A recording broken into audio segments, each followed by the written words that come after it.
Here at ShortCircuit, we unbox a ton of mice, but it's rare I get to unbox the successor to the mouse I use at home. That's right, I use a G Pro X Superlight, and this is the G Pro X Superlight 2C, which is a name that is too long. It is wild. How did they think that was acceptable? The thing that makes this special is the C at the end of the 2C. It's compact, it's cool, it's crazy. The C stands for all of those things. Inside the box, you get your mouse, you get your C to A adapter plus your A dongle. You get a cable. This is nicer packaging than I feel like I've seen for a while with mice. I feel like they've been getting cheaper and cheaper under the guise of environmentally friendly, but this is pretty slick packaging, not too restrictive either. At the end, you're kind of left with the semi-reusable box. We have our quick start guide and instruction manual. We also have grip tape. That seems to be a trend that's happening more and more.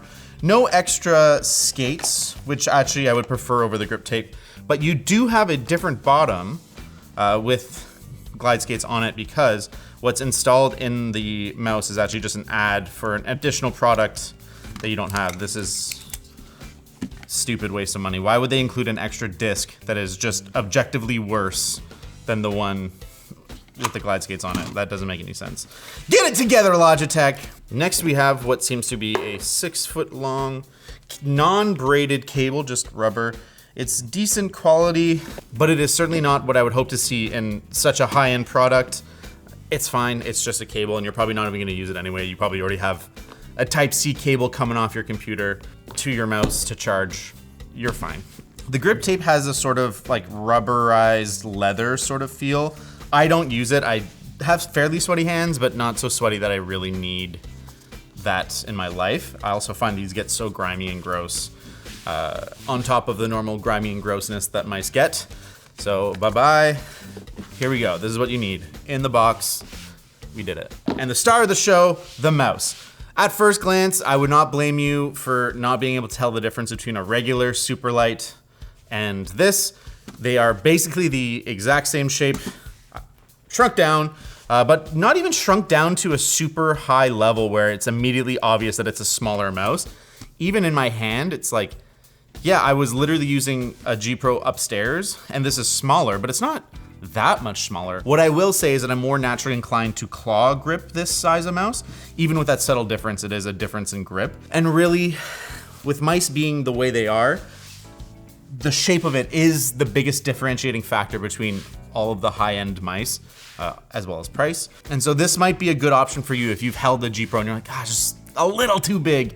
You might be interested in this. You might also be interested in these buttons. They are about as travel-y as I have felt in a long time on a gaming mouse.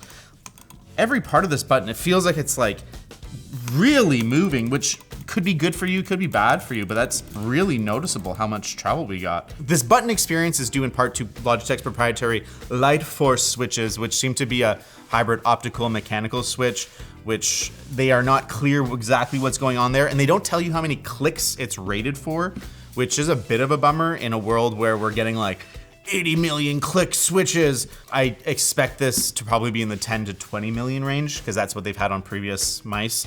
And that kind of sucks in a world where our mice are very performant, way beyond what we need. Reliability is becoming one of the main factors in why you would spend so much on a gaming mouse. The scroll wheel feels pretty good in its scrolling tactility. The clicking is kind of mushy and crappy, not the best. On the side, we have 2 side buttons.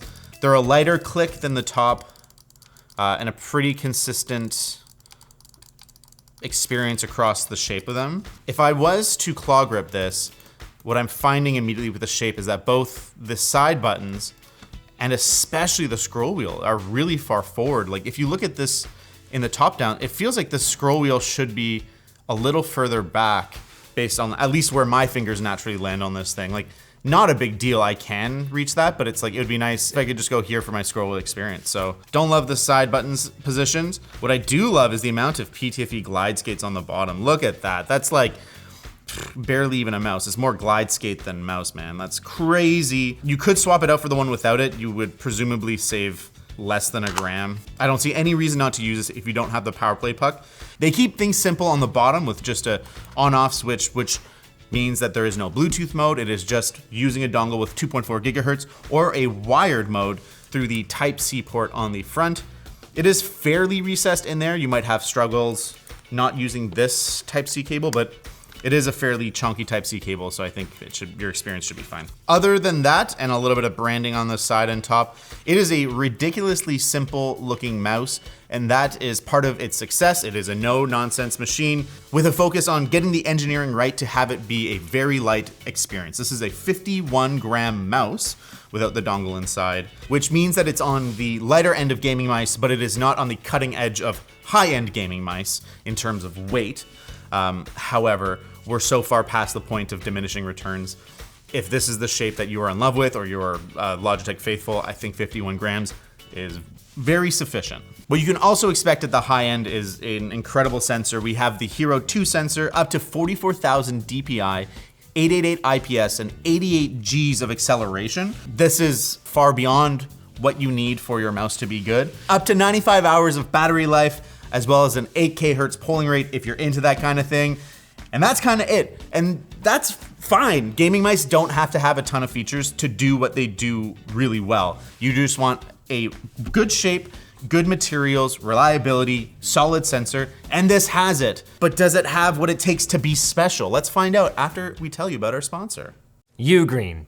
Are you sick of paying out the wazoo for cloud storage? Maybe it's time to switch to a NAS. With a UGREEN NAS, you can store up to 60 terabytes of data locally. That's 20 million pictures, 40,000 movies, or over 60 million files, whatever that means. Plus, you can use it to automatically back up from your iPhone or Mac, share files with your family and friends, and you can even connect instantly via NFC on most devices. 1 gigabit networking means that you'll be transferring a whole gig worth of files in just a few seconds, much quicker than cloud options, and it's compatible with a wide range of third-party hard drives. And thanks to RAID redundancy, your files can be safe even during a drive failure. So head to our link in the description to check out the UGREEN NAS DH2300 today.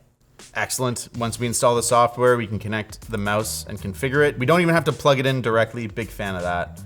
Tells us what we got just so that we can be happy with our purchase. I'm gonna skip that though, I don't need that. Okay, first thing we can do is change our DPI settings. I'm guessing there's a button combo for like profile switching, but I don't see that. Why am I getting so overwhelmed by this menu for a very simple mouse? Once we're in our software, we can adjust our different profiles. There's already a ton here. I'm surprised, it's kind of overwhelming how many there are. We can set if we want lots of different DPI settings that we can assign to a button or a button combination of our keyboard and mouse so we can swap between them.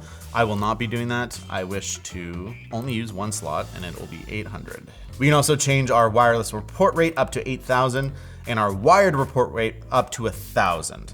Bit of a bummer. We can also calibrate our Hero sensor. Oh, that's something that's not super common. Copy sensitivity, adjust one mouse to mimic the feel of another mouse. Okay, so the Hero sensor calibration isn't like a calibrating so much as a matching the feel of another mouse. That's kind of interesting, but I will not be doing that.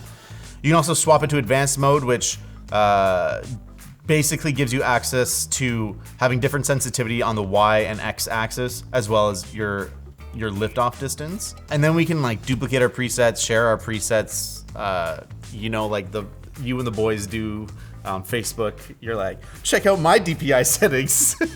Next, we can change the assignments. It looks like we can assign mouse functions to button combos. This is very deep, but this is not what we need. And seeing as there is no RGB on this mouse, shout out Logitech for the right decision. Then we can change our scroll wheel. Oh, so we can turn on bunny hop mode, which basically means that you have to scroll twice to actually kind of activate it. I don't want to do that because I will just be like down one at a time for my weapon selection. Oh, I actually really like this menu. We can see the approximate battery life based on our settings that we have, which is about 18 hours because we're using 8,000 hertz polling rate. Light force switch mode. Oh, so it's either hybrid, which I'm guessing engages just the mechanical part, and then optical only, which presumably would actually save me battery life based on this power saving. Gaming surface mode, if I turn it on. Sensor parameters are optimized for gaming specific surfaces. Okay. Off, sensor parameters are optimized for compatibility with a wide ranges of surfaces. And auto, sensor will automatically detect the type of surface. Well, I only game on gaming surfaces that I get from lttstore.com, so I'm gonna choose that. And onboard memory mode, and then I have my different profile things. Okay, strange that the most exciting part of the menu was the system menu that was sort of hidden away. But I really like that one, so that's great. But will I like it a lot when I play games? Ha! Immediately in game, this is a very familiar experience for me. I use the Superlight. This feels very, very similar, slightly smaller, so I'm clawing it a little bit more. Responsiveness is great. The accuracy is great as we tested it. The latency is also great. We tested it both wired and wireless at 1.31 milliseconds, which is not sub 1 millisecond, which is sort of the ideal, but this is still very good. It is interesting that both wired and wireless are exactly the same, although we had a wider scatter on the wired testing. So we don't know if that's like a crosstalk thing or maybe it's just an optimization over wireless sort of thing. Because I'm guessing that Logitech has optimized this mouse to be used in wireless mode more than a wired mode. Why would you buy this and use it in wire mode? One thing I'm interested in that the labs noted is that they were sometimes getting right clicks when they pressed really hard on the left click. Oh, you can sort of see the flex. So you can see the whole mouse is kind of shifting a little bit. And they were reporting that sometimes they would get phantom clicks on the right side. So that's something that's kind of interesting. I have a feeling that if you have a very, very heavy hand, that's the only time it would be an issue. I was pressing pretty hard. The other thing they noted was that it's a very loud sound, and that goes with the amount of click and travel that there is. It kind of has a little bit of like a ping, almost a musical tone to it. So that means this really would not be a good office mouse if you share an office with someone who is sensitive to sounds. It's really hard to give first impressions on mice because they're all so solid these days. Like they keep refreshing them and updating them when we already reached endgame mice several years ago. To me, it's getting frustrating that they're spending so much money on designing these new mice and providing so little upgrade versus previous years' mice. Especially when it's $160 now. $160 for a high-end gaming mouse. Not even top end, just like that's just the zone it's in. And so I think this is a very solid option. If you've always liked the G Pro lineup, you wanted an X, a Superlight, this is good if you wanted it to be a little bit smaller and a little bit more clawable, but it really doesn't rewrite the book, which is good. There's a reason why this lineup was one of the most popular lineups. But in a world where other manufacturers are kind of disrupting the market aggressively, it's hard to recommend this specifically when you can get a HitScan Hyperlight or any of the Keychron mice. I didn't even realize they made as broad of a lineup as they did. It's crazy. It'll have similar specs at prices that are much more digestible. We're talking like $90 or $40 to $70. And if you want to go even cheaper and stick with Logitech, they have the G305 Lightspeed for prices I've seen under $30. And you're not gonna get that different of real world performance. Certainly not something that I think would justify the price difference. However, if $160 is not a deterrent to you, and you were looking for a slightly smaller mouse, this is a very solid option that I think you could check out and look a little bit more deeper at. Just like you could go a little more deeper in our catalog, like the time that I unboxed the Asus Harp 2 Ace Extreme.